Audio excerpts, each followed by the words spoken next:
Golden's Bridge, New York. 4:46 p.m. Father of three, Ray Romano, is leaving on a business trip to Europe. Lynn, are you almost done, honey? Just finishing up. Is it time already? It's time. I just made partner in his accounting firm that he worked for his entire life. He was just an all-around good man. I'll see you next week. Please call. Of course.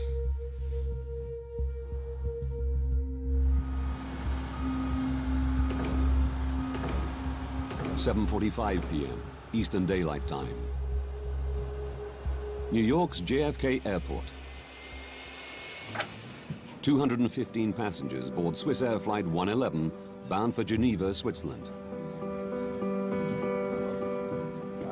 Ray Romano is in row 9, near the front of the plane. Does he have a ticket? No. No? Is he going to sit with you? Yes. That's okay then.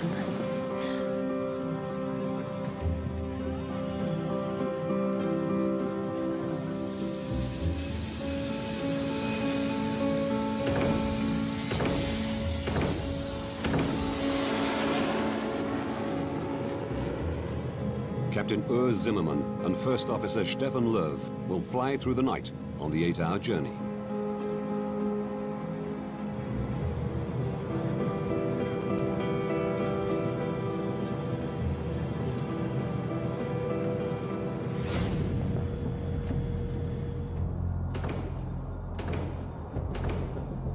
"52 minutes into the flight, Swissair 111 is cruising at 33,000 feet above the coast of Nova Scotia, Canada.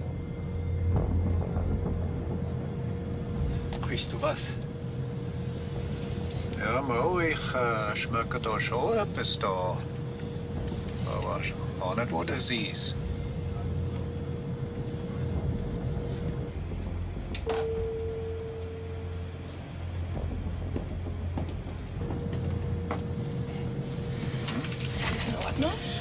Schmeckt dir etwas in der Kabine dahinter?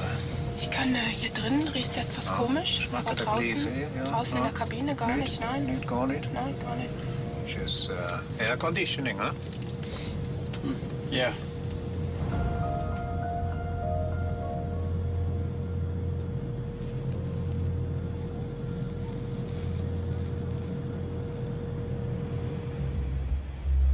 How about we colour in the space rocket? I'm going to just look for pink and purple. Thank you. Just perfect.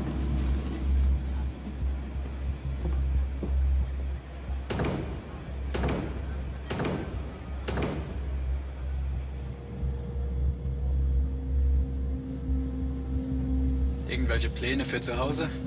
Wir können mal segeln an Zürichsee. Ah, super.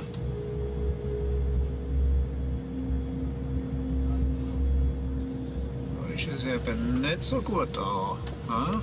Schau mal da. Das ist gar nicht so gut.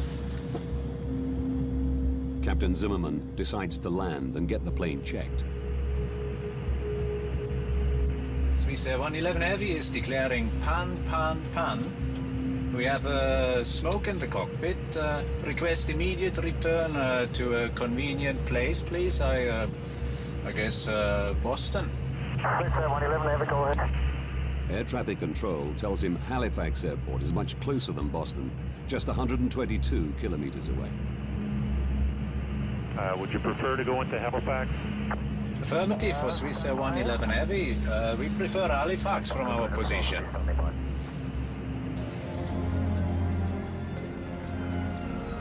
The airport prepares for an emergency landing.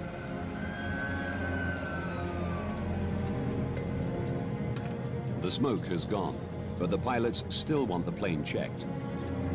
They use oxygen masks as a precaution and begin to descend. The captain has turned on the fasten seatbelt sign. We have a problem with the air conditioning, which needs to be rectified before we continue the flight. We'll be detouring into Halifax Airport in Canada.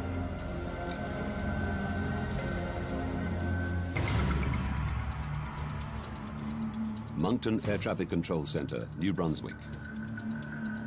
I had a quick look on my radar to see where the aircraft was and estimated that it was about 20 minutes away from the airport. It's Bill Pickrell's job to guide the plane safely into Halifax. It was going to be a fairly straightforward operation because they were lined up almost perfectly for a straight approach at that point. Swissair 111, good evening. Can I vector you to set up for runway 06 at Halifax? Yes, vectors for 6 will be fine, Swissair 111 heavy. Okay, it's a back course approach for runway 06. We're 30 miles to fly to the threshold. We need more than 30 miles. Swissair 111, roger, turn left, heading out 0130. The plane is too high to make it into Halifax on the first pass.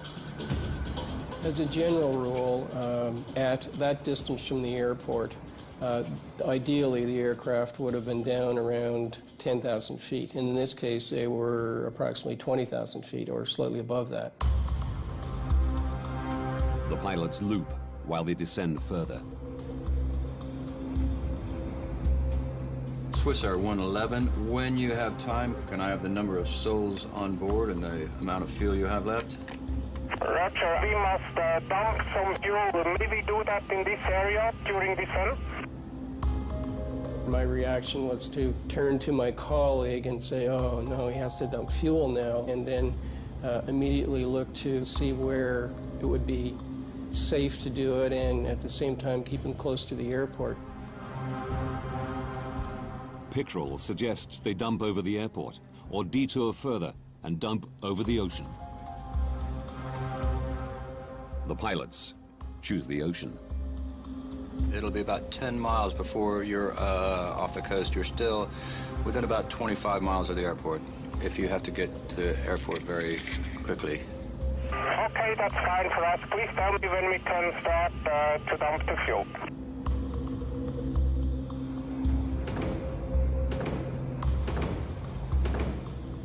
The captain starts Swissair's procedure for dealing with smoke of unknown origin. Captain, bus switch selected, confirm? He cuts unnecessary power to the cabin.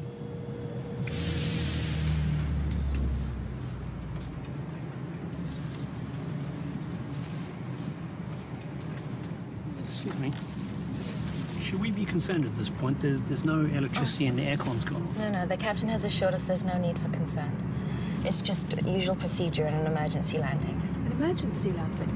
There's no need to worry. We'll be landing very shortly. Could you strap her in, please?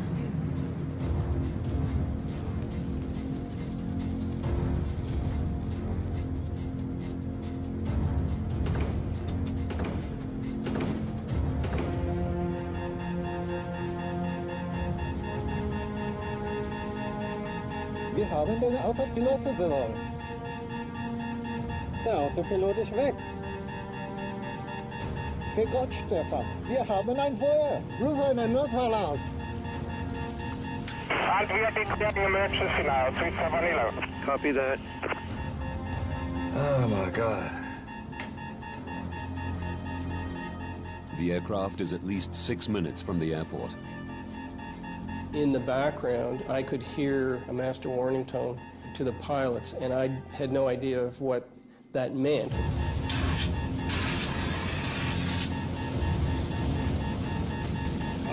Komm schon, mach das! 11 heavy, we starting dump now. We have to land immediately. Swissair 111, roger.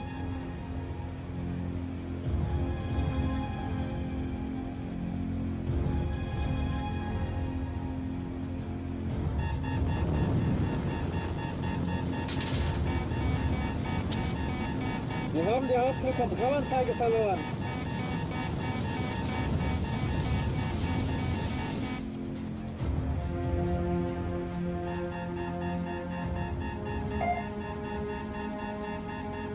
We've lost the transponder. Transponder's gone. Come in, Swissair 111. All communication with the plane is lost. Swissair 111, come in. Air traffic controllers can now only follow its path on their radar. Swissair 111, come in. We noticed that the aircraft had turned away from the airport and was proceeding westbound down the coast. And that was when we realized that something had gone horribly wrong.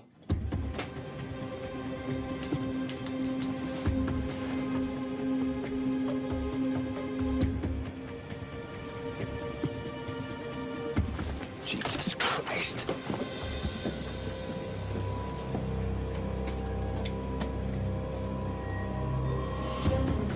Please, we have seats at the back. Go straight down. My colleagues will help you.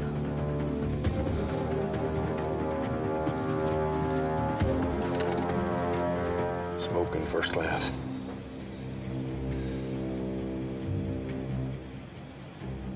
For 6 minutes, Bill Pickerel watches the plane's erratic course. It was a very, very helpless feeling to just sit there and not be able to do anything about it.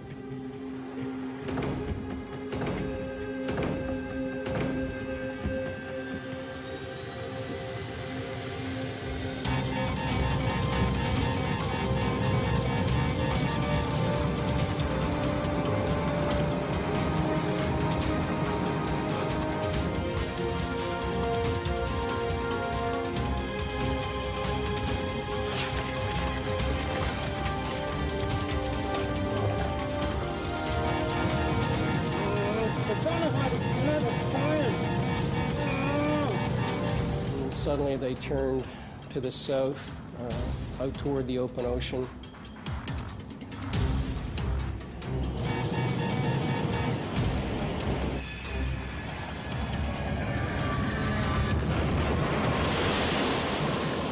And the aircraft disappeared. Oh my God, I think we've lost her. I think we've lost it.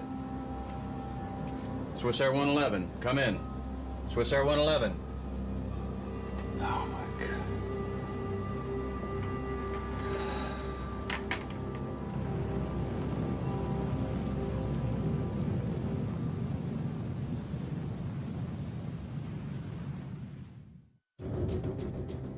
The last radar position of Swissair Flight 111 is 9 kilometers from the Canadian shore. As word spreads, local fishermen head to sea, intent on rescuing survivors.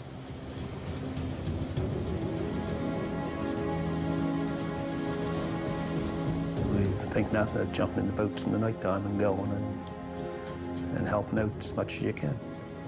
And it was just a natural thing to do. It takes Wayne Manuel an hour to reach the site. You could see the rest of the boats that were out there at the time, but you could smell the fuel from the jet. And as we got closer, you could see debris floating.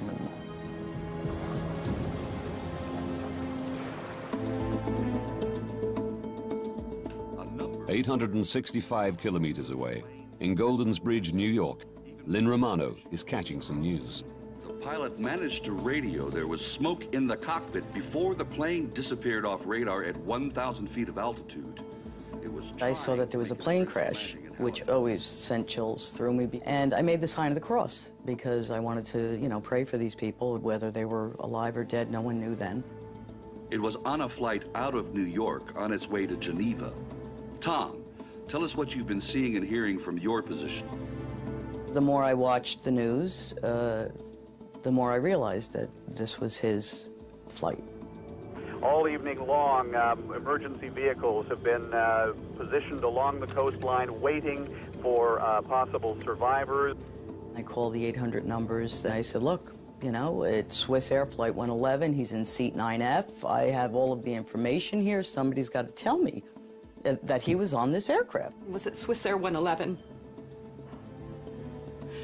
I knew that it was the same aircraft.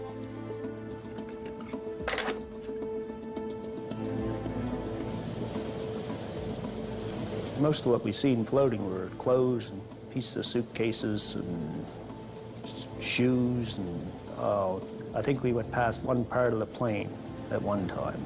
like probably a half a dozen windows out of the side of it. And that was the biggest thing that we've seen, I believe. Wayne hoped to find survivors. You always hope, but after you got there and you seen what was floating, you knew that there was nothing left. There wouldn't be any survivors.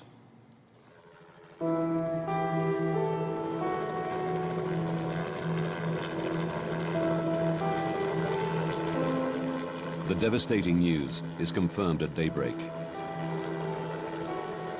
All 229 people on board Swissair Flight 111 have perished. They basically told me, you know, there were no survivors, and I really don't remember much after that. It felt like my whole soul was being sucked out of my body.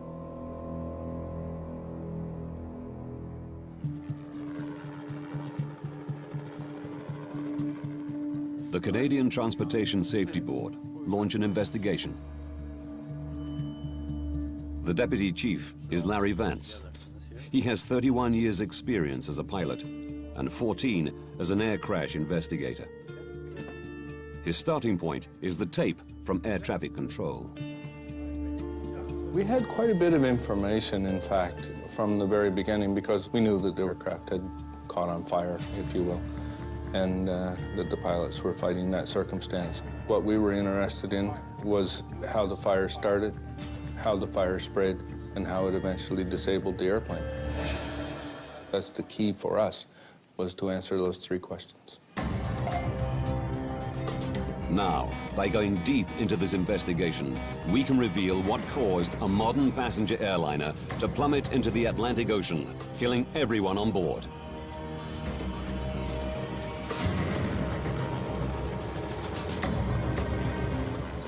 Before investigators can establish what caused the fire on Swissair 111, they must recover the wreckage. Over 20 agencies from Canada, the US, and Europe are drafted in to help. Personal effects and wreckage wash ashore along 200 kilometers of rugged coastline. You will find human remains. Can't tell you how to deal with it, just deal with it and get on with the job. Only one body is found intact.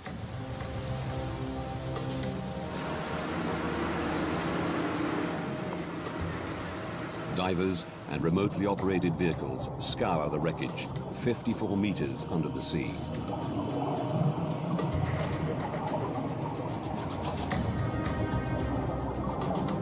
It was very critical for us to try and recover the black boxes, because that's where you get a lot of the basic information about what was happening in the cockpit. So we were very anxious to get our hands on those.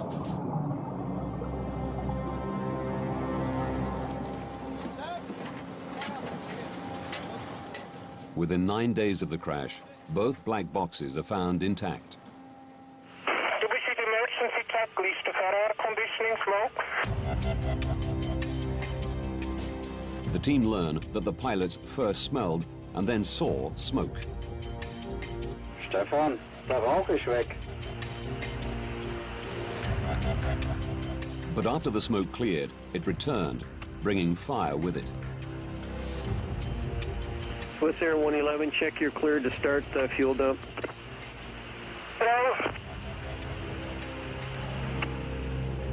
But investigators learn little more. The information for the last 6 minutes on both recorders was missing, so that was a bit of a disappointment to us.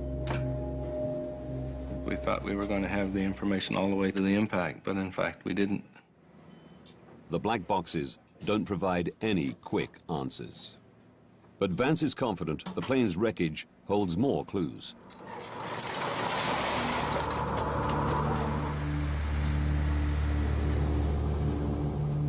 It takes months to retrieve the wreckage and personal effects.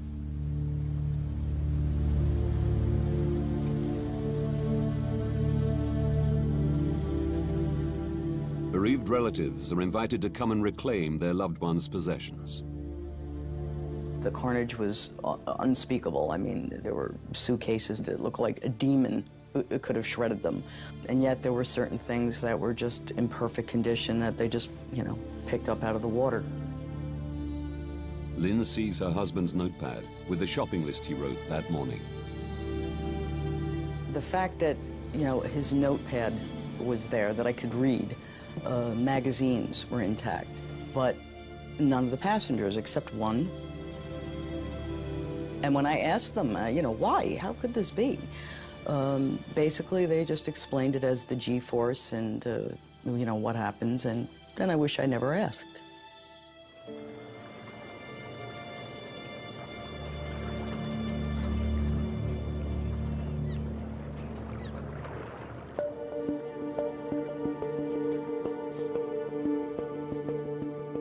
Eventually, 98% of the plane is recovered.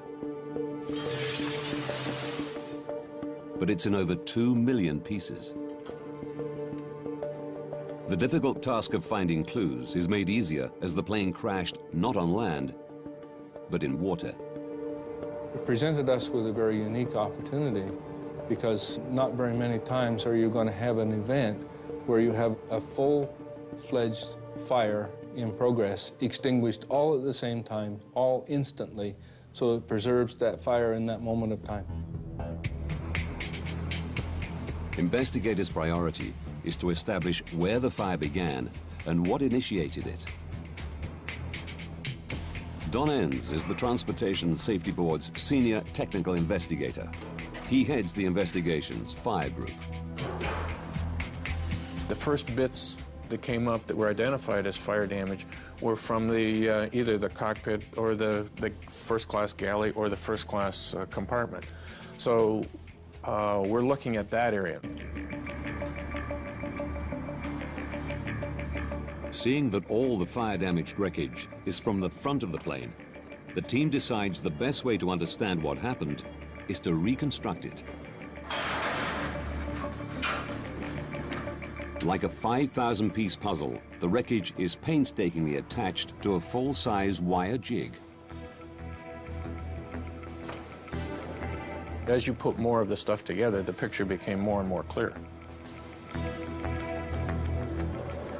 I can remember looking at the roof of Galley 1 in particular and seeing all the heat damage from the outside in, which is actually putting the heat source above the galley. The reconstruction shows that the fire was raging not in the galley, but out of sight, above it. In the attic space, which runs the full length of the plane. It houses electronic equipment, wiring, air conditioning components, and insulation. There were no smoke detectors in the attic, and no requirement to have them. Passengers would have absolutely no idea what was going on until the fire actually came through the ceiling, and even that would only have happened in the first-class galley, maybe in the first-class section. At the back of the airplane, business class and economy class, they would have absolutely no idea that anything was amiss. A bulkhead wall divides the attic into 2 compartments, with a small tunnel for wiring to pass through. By understanding who could smell the smoke when, from the black box recordings,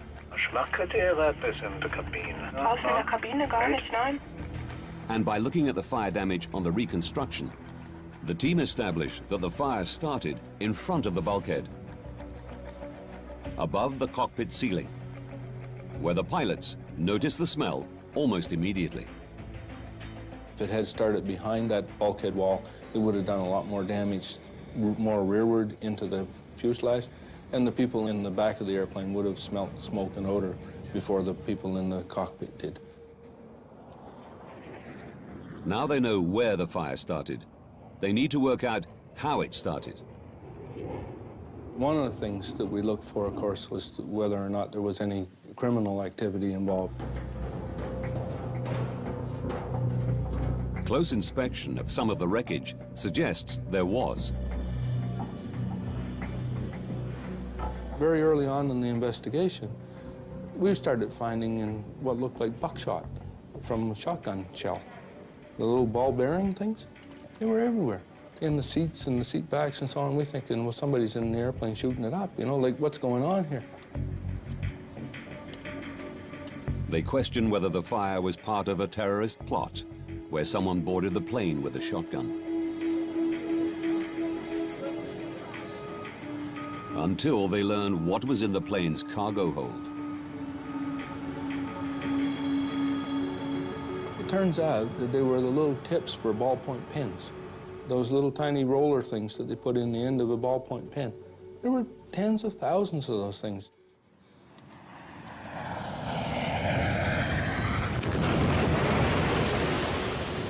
The plane hit the sea with such force, it shot the ball bearings through the cargo hold into the cabin and cockpit. With criminality ruled out, Vance and his team must consider other possible causes of Swissair 111's fire. We know where the fire started. We knew it was up above the ceiling in the cockpit area. And then you start looking for potential ignition sources up there. And right away, the obvious one that comes to mind is wiring. The plane housed 250 kilometers of wiring. 3,000 pieces have been collected from the crash site. Air crash investigator Jim Foote knows his team's task is enormous. First, they must try to identify where each wire came from. The B wires were from basically in the cockpit back to the first door. So those wires we were definitely interested in. Any wire that began with the letter B, we wanted. Now we're going to be examining every inch of this wiring. Jim's team search for damaged or missing insulation to see if they can find the wire that ignited the fire. Any wire, if you get the wire rubbing against a metal piece, then you can wear through that insulation. And if that wire is powered, then you could have an arcing event as it touches that structure. An arcing event is an electrical discharge which leaps from an exposed live wire. Like a tiny bolt of lightning, it creates a split-second flash of light and intense heat. This arc melts the wire's copper threads, leaving a telltale copper ball. It's these copper balls the team search for. They find 20 wire segments that had arced. Most of them ran through the ceiling of the cockpit. Any of them could have sparked the fire. 8 of the wire segments powered the state-of-the-art personal in-flight entertainment system, which was fitted to the first and business class cabins in the year before the disaster.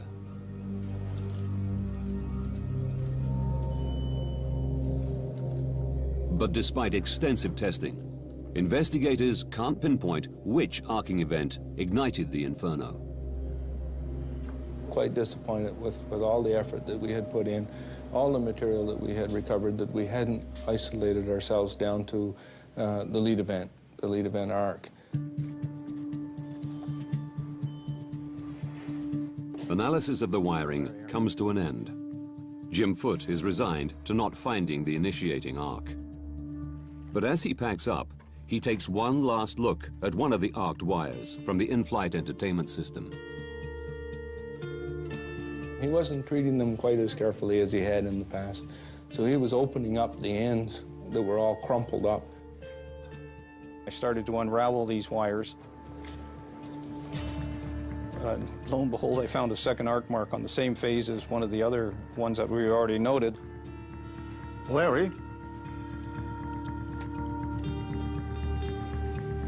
Have a look.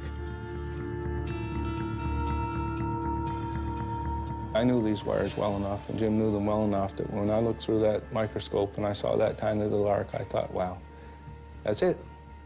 We found it. Jim found it. To confirm that this is the arc that sparked the fire, they place it into a mock-up of the cockpit ceiling's wiring system. There's a lot of wires that come through the ceiling at that area, and they're attached to a metal bracket. What we think happened is that this wire chafed on this bracket. Planes are subjected to constant vibration as they travel at over 900 kilometers an hour. Investigators believe vibration caused the chafing. The wire's insulation became damaged, allowing the wire to arc on the metal bracket. We finally come to a conclusion in our own minds, almost instantly, to say that had to be it, because we knew from the positioning of those wires that where he had found that little arc was exactly where the fire had started. The team were concerned the in-flight entertainment system had not been properly installed. As a precaution, Swissair removed this non-essential system from its entire fleet. We can begin to speed up this process. Investigators had found the source of the fire on Swissair 111, but there were more questions they wanted to answer. They knew the pilots couldn't prevent the fire. They needed to know whether they could have prevented the crash. As investigators, you have to say what circumstances were these pilots in that caused them to do what they did that led to the eventual loss of the aircraft. Vance and his team scrutinized the decisions they made in the minutes before impact. The black box recordings tell them that the cockpit filled with smoke and fire just moments after the pilots turned off excess power to the passenger cabins. One of the things that they ended up turning off is they turned off the recirculating fans, which are in the back, and that changed the whole airflow for the fire. These fans had drawn the blaze through the bulkhead, away from the cockpit area. Once switched off, the blaze changed direction. It just went like that. It changed just right off the bat. The fire raged above the cockpit, burning through the ceiling and disabling critical aircraft systems. We took out almost all of the pilot's instruments that they used to control the airplane, to fly the airplane, to keep it upright, to know which way's up and which way's down. And these instruments all started to fail, all in and around the same time. The stricken plane was no longer flyable. But the pilots are not blamed for turning off the power to the passenger cabins. They were following Swissair's procedure for managing smoke of unknown origin. Ultimately, there was one critical decision the pilots made in the minutes before the crash, which attracted widespread criticism. There are still questions about whether the pilots took too long to try an emergency landing. Investigators say they turned towards Halifax, but then looped again over the sea to dump fuel. The pilots' choice to dump fuel added minutes to the flight. It was a procedure they could have ignored. Investigators want to know whether this detour cost the lives of the 229 souls on board. So what was our initial altitude? It was 33,000 feet. They calculate that for a direct approach to Halifax, the pilots should have started their descent at the moment they declared pan, pan, pan. But at this time, they didn't know that Halifax Airport was an option. Furthermore, a fully functioning plane would have needed 13 minutes to make the descent. Theirs was only flyable for 10. By the time they decided they were going to dump fuel, they weren't going to make it to Halifax anyway. They were going to crash somewhere. Their decision on whether or not to dump fuel did not make one iota worth of difference as to whether or not they were going to live or die. Captain Urs Zimmermann and First Officer Stefan Löw are cleared of any responsibility for the crash of Swissair 111.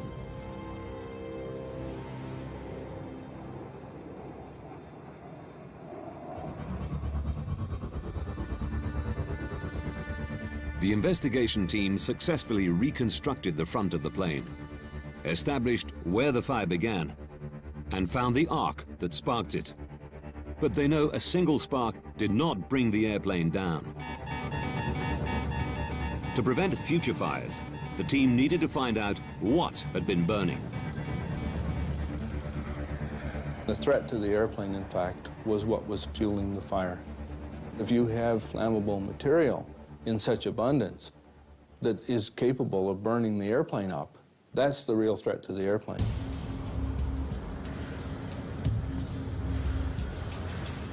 All the materials in American planes have to pass the U.S. Federal Aviation Authority's flammability test before they can be used. But something in Swissair 111's attic was clearly very flammable.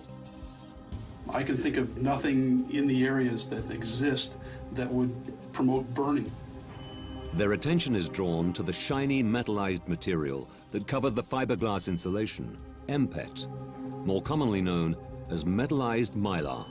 We recovered some of that insulation blanket cover material, the metallized mylar, floating on the ocean. There were little pieces of it, and what do you suppose, but it showed burn marks. It showed that it had been on fire. Metallized mylar was installed in 699 US registered planes. If it had fueled the fire, all of them were also at risk. This is the first thing I've seen. We had enough of it that we were recovering that wasn't burned, that we took a wee bit of it and set it on the hangar floor and touched a match to it.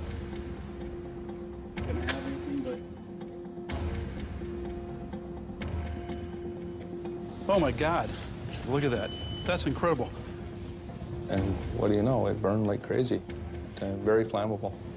And we thought, man, this airplane is full of that stuff. Vance is confident that metallized mylar fueled the fire on Swissair 111. Yes.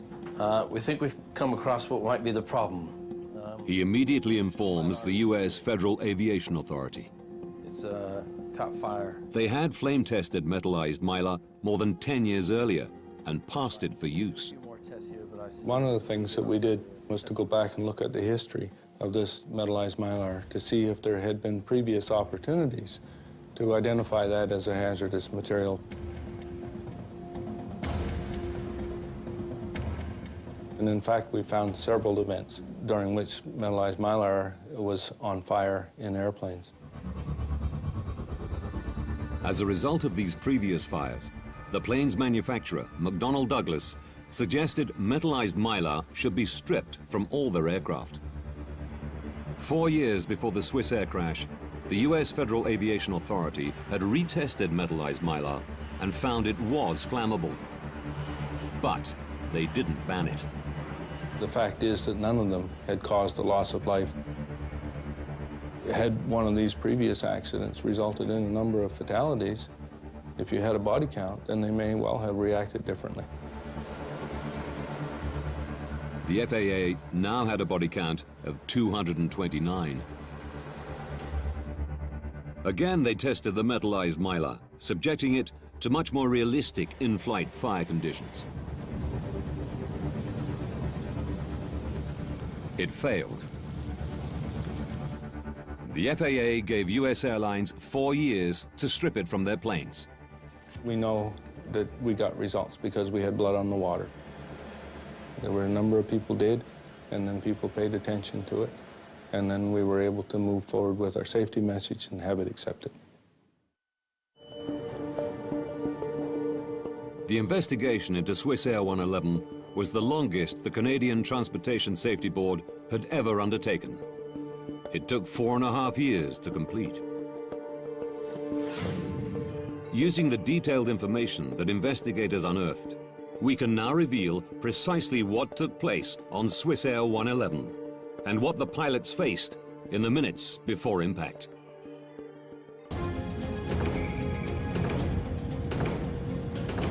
"21 minutes to disaster. A wire in the attic arcs, igniting metallized mylar. The pilots smell something strange, but think it's an air conditioning problem. 18 minutes to disaster. Seeing smoke, they decide to land and head towards Halifax. 16 minutes to disaster. Air conditioning fans suck the attic fire towards the back of the plane. This clears smoke from the cockpit. 11 minutes to disaster. While looping to lose height, the pilots choose to detour further and dump fuel over the ocean. They don't know what's happening in the attic.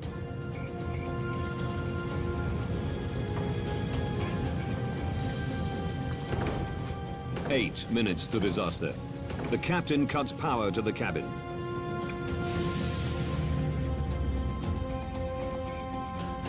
This shuts down the air conditioning fans,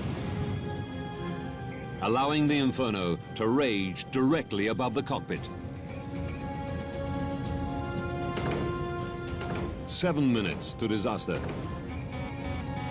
The blaze destroys the autopilot system, forcing the pilots to fly manually. Only now do they realize the enormity of the problem. Investigators suspect Captain Zimmerman fights the fire, leaving First Officer Lerv to fly the stricken plane. 6 minutes to disaster. The fire disables the flight displays, communications with air traffic control, and the black boxes. In the searing heat, First Officer Lerv struggles to keep control, but the plane is no longer flyable.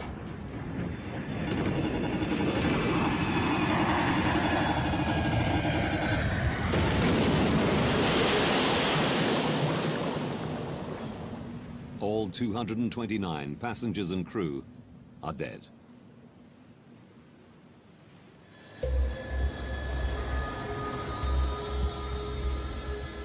To ensure against further loss of life, Canada's Transportation Safety Board made recommendations.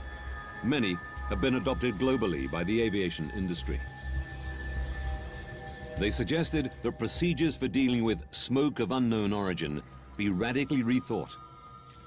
Our recommendation was that if you have smoke or odor in an airplane, that you have to assume that it is a fire that's out of control until you prove otherwise. And that, I think, has sunk its way into the aviation community a lot better than it did before Swissair 111.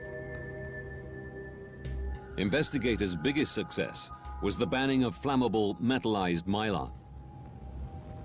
We know as a result of the Swissair 111 investigation that materials that might otherwise have been put in airplanes are no longer being put in airplanes, so a lot of good work has been done and a lot of good safety action has been taken.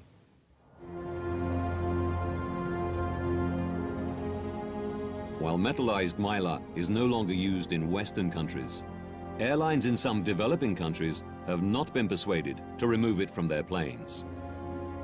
Lives are still at risk. The next steps to make air travel safer may only be taken after another tragic incident. There has to be another event which refocuses people's attention, and that you have to say, we told you so, and you didn't fix it, now you better fix it because it's going to happen again. You cannot make people make change unless they feel a liability.